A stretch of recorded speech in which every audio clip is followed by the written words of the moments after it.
Hello everyone. So I'm going to talk about section 11.1, which is principles of biotechnology.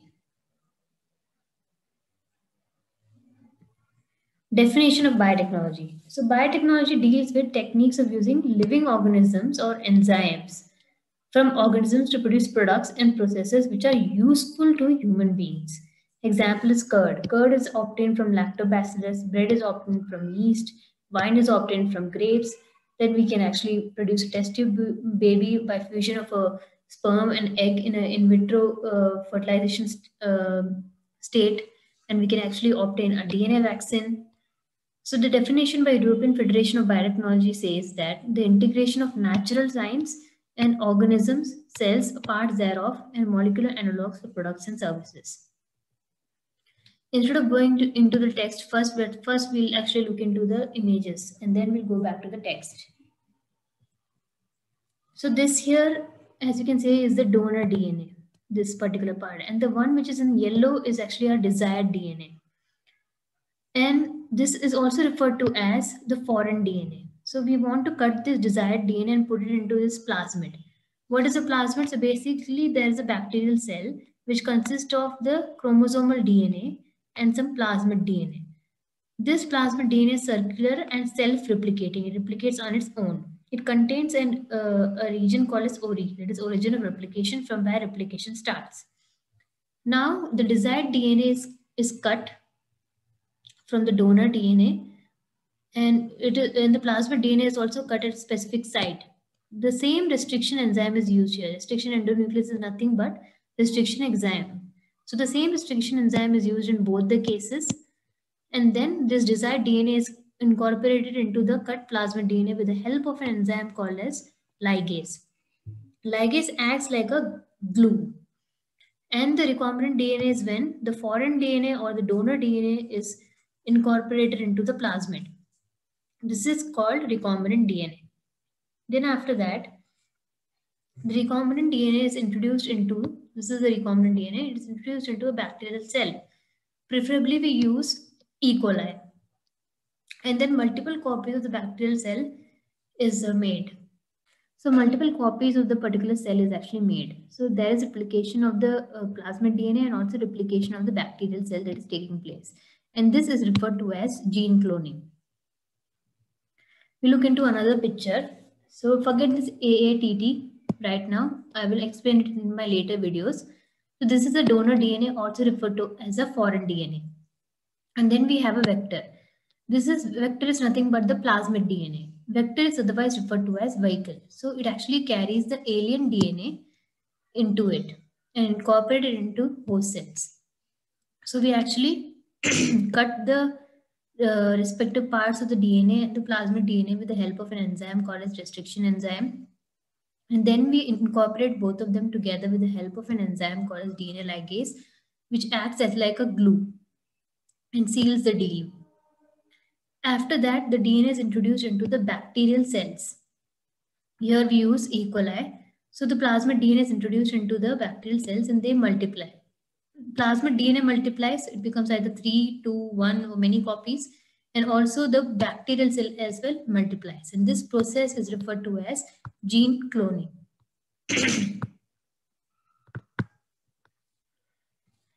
So I have explained the images part and let's look into the text.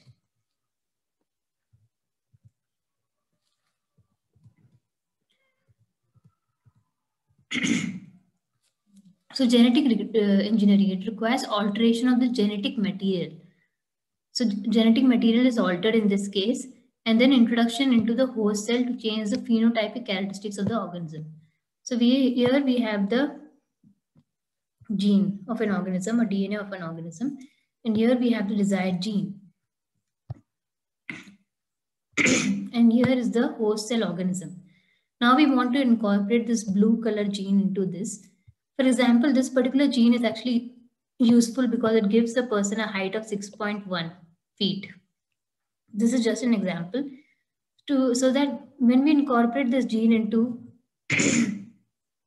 this particular host cell, this particular individual becomes so tall as with the height of 6.1 inch. This is just an example. Don't write 6.1 in your exams. So it requires alteration of the genetic material. So alteration of genetic material and then introduction into the host cell. We introduce it into the host cell to change the phenotypic. Phenotypic means visible. So basically the individual will actually look 6.1 feet tall. So that is the phenotypic characteristics. Now sterilization methods. We should actually use aseptic techniques so that there is no other microbial contamination. So these methods are used to maintain microbial contamination-free conditions to chemical engineering processes to enable the growth of only the desired microbes. Only the desired microbes should be grown. It is used to get large quantities of products like vaccines, enzymes, and antibiotics. Now, what is the principle of genetic engineering? So basically, in asexual reproduction, what really happens is the cell actually divides by binary fission, and the daughter cell is exact replica of the parent cell. So there is no variation here, and genetic material is preserved in this case. But in the case of sexual reproduction, the sperm fuses with the egg, and the baby gets characteristics both of the sperm as well as the egg. From both the parents, the baby gets characteristics. So here there is something called as variation. So here, principle of genetic engineering, sexual reproduction permits variation, while asexual reproduction preserves genetic information. Traditional hybridization, the traditional breeding techniques allowed inclusion of undesirable genes. So in both the female characteristics and the male characteristics actually are incorporated. So undesirable genes and desirable genes both are there. But we can actually use genetic engineering in such a way that we will incorporate only the desired genes into an organism. A foreign DNA, when incorporated into the genome of target organism, gets integrated to the host cell genome. So this is a foreign DNA, it got incorporated into the host cell genome. A specific DNA sequence called the origin of replication. So a plasmid DNA will always contain something referred to as an origin of replication. This origin of replication initiates replication. So which initiates the process of replication. Thus the ORI and the foreign DNA. This is the ORI and the foreign DNA. For example, here we actually incorporate the foreign DNA, can replicate and make many copies of the foreign DNA. So many copies of this particular foreign DNA is actually made. And this is referred to as the gene cloning. So here many copies of the plasmid DNA, this particular recombinant DNA is actually made, and this is referred to as gene cloning. General terms. So plasmid is autonomously replicating circular extra chromosomal DNA. So in a bacterial cell, we have a chromosomal DNA, which is something like this, and we have a plasmid DNA. This is autonomously replicating, it replicates on its own, and it's extra. There is a chromosomal DNA, but there is an extra chromosomal DNA as well. Restriction enzyme is also referred to, it is of two types. There are restriction endonucleases and restriction exonucleases. We'll not go in depth with that. We'll just conclude it with restriction enzyme. They are referred to as a molecular scissors. They introduce cuts in the DNA regions. DNA ligase, it acts like a glue. It binds two ends together. And recombinant DNA. A foreign DNA is inserted into a plasmid. So we have a foreign DNA. This is a foreign DNA which is inserted into the plasmid. This blue color thing is the foreign DNA, which is as a whole is referred to as the recombinant DNA. So this, in case this particular part or this is referred to as the recombinant DNA.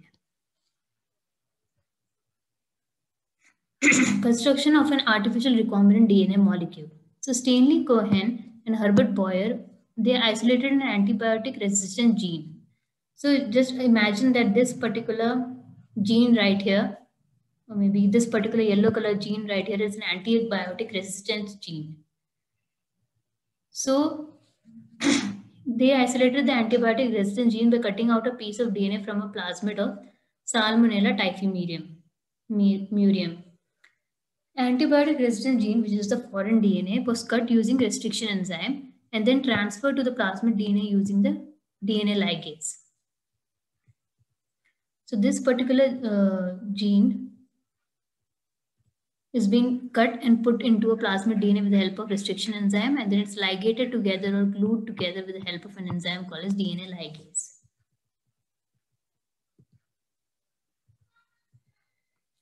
The plasmid DNA acts as a vector. It acts as a vehicle, okay, to deliver the alien piece of DNA to the host organism. So here, the plasmid is actually a vector. It carries a foreign DNA and it's actually delivered to the host cell. So here, this bacterial cell is referred to as the host cell. And the plasmid DNA linked with the foreign DNA is called recombinant DNA. When this recombinant DNA is transferred into Escherichia coli, a bacterium, it could replicate using the new host DNA polymerase enzyme and make multiple copies. So the recombinant DNA will be present in the bacterial cell. It will use the DNA polymerase enzyme which is present in the bacterial cell. And because of that, it will start replicating on its own and make several copies. It will make 2 copies, 4 copies, 3 copies of the plasmid. 3 basic steps in genetically modifying an organism.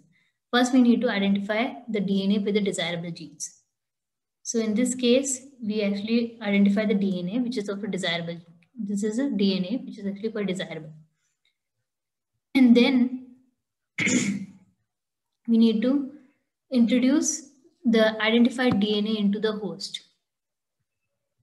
So identified DNA is introduced into the host. This is the host. This is the DNA which have been incorporated into the host. And maintenance of introduced DNA into the host and transfer of the DNA into its progeny. So multiple copies, in short, there are actually multiple copies are being made. So multiple copies are being made. So it's actually given into the progeny, to their offsprings. So this is what is called as recombinant DNA technology. So just to revise, we have a foreign DNA here, which is a donor DNA. We cut it using the restriction enzyme. We cut this particular bacterial cell and extract the plasmid here, and we actually make a cut using the same restriction enzyme. Then we add this foreign DNA into this particular plasmid with the help of an enzyme called as ligase. Then we introduce them into a host cell, which is an Escherichia coli in most of the cases. Then we introduce the plasmid, and the plasmid has some origin of replication within their genes. ORI it is referred to as. And then after that, it makes several copies, and also the bacterial cell makes several copies. And this process is referred to as gene cloning. I hope you understood the concept very well. If you have any doubts, just mention them in the comments down below. Thank you for watching.